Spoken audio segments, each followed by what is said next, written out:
They dressed her in lavender. They laid her in a white coffin. The doctors had given up.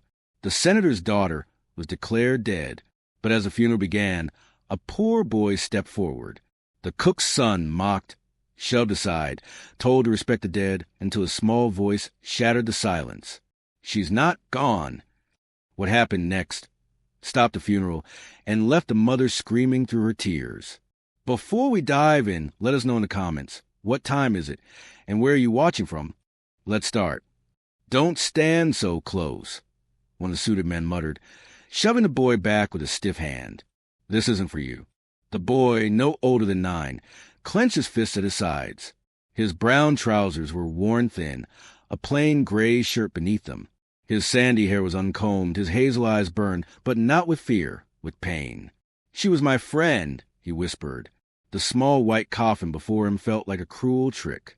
Inside lay the senator's only daughter, her body dressed in a lavender gown, a single white flower resting on her chest. Her pale hands were folded neatly, her face unnaturally still. She hadn't been sick for long. The night before, she had collapsed suddenly, a high fever. Then her breathing failed. Doctors rushed to the estate, but by morning they told the mother it was over, gone. No cure, no chance. The funeral was arranged quickly, grief swallowing logic. But the boy remembered her differently. He remembered her voice, her laughter, her stubborn streak. She wasn't some distant princess locked in a mansion. She was his only real friend. He remembered how she used to sneak into the pantry when her tutor wasn't watching, stealing jam rolls and running barefoot across the polished floor. She would tug him outside, even when his father, the cook, scolded him for disturbing the young lady. "You're not disturbing me," the girl would insist, glaring at anyone who suggested otherwise. "He's my friend." And now she lay silent. The boy's throat burned. He stepped closer to the coffin. "Why didn't you wait for me?" he whispered, leaning forward. "You promised we'd climb the big oak tree this summer. Remember, you said you weren't scared anymore." "Back away." A man snapped louder this time. His polished shoes scraped against the gravel as he stepped forward. "This isn't your place. You're just the cook's son. Show some respect." The boy's lip trembled, but his voice rose. "She was my friend. She talked to me when nobody else did. She hated being alone in this big house." His words cracked, his chest heaving with each syllable.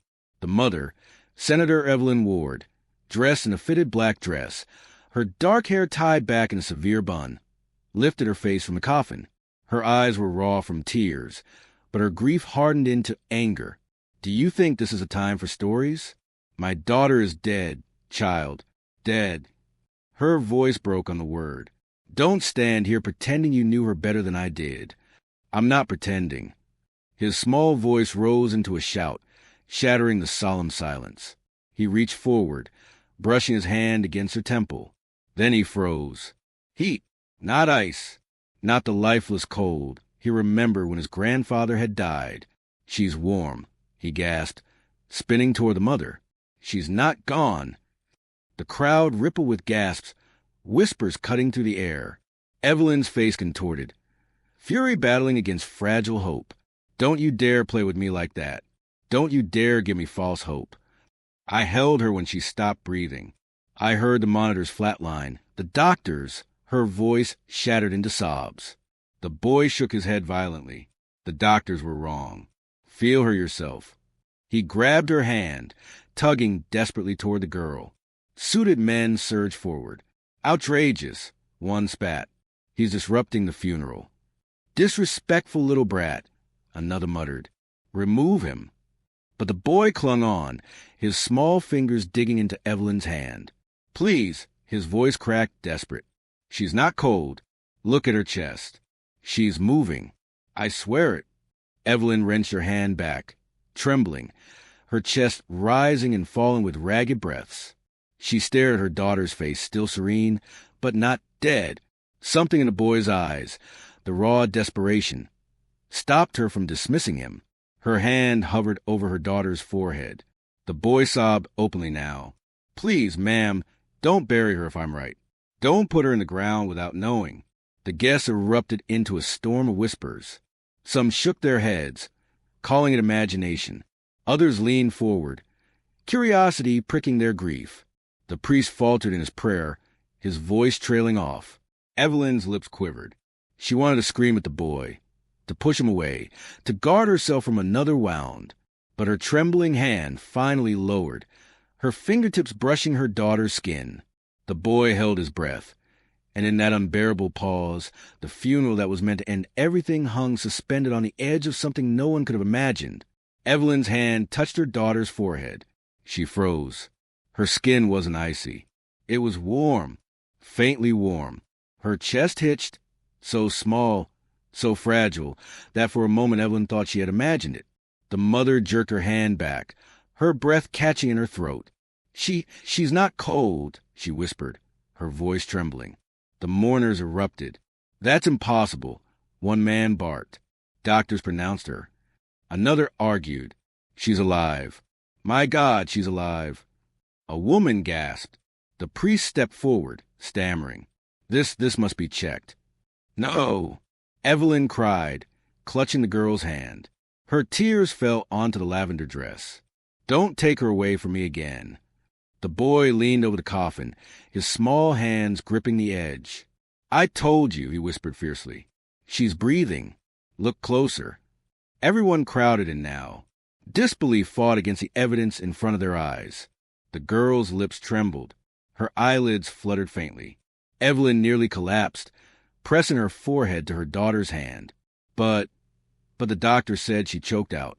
One of the family's physicians, Dr. Richard Hale, who had been standing among the mourners, stepped forward, defensive.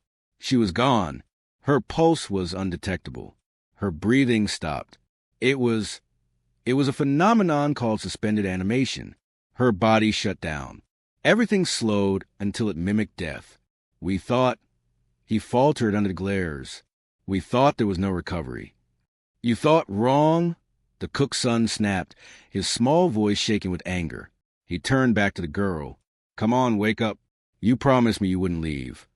And then, against the stunned silence of the crowd, a sound broke the air. A faint cracked whisper. Samuel. The boy's head shot up, eyes wide. She said my name. His heart raced as he leaned in closer. I'm here. I'm right here. The girl's lips parted again, weak, but real. I knew you'd come. Her eyes fluttered open, cloudy, but alive.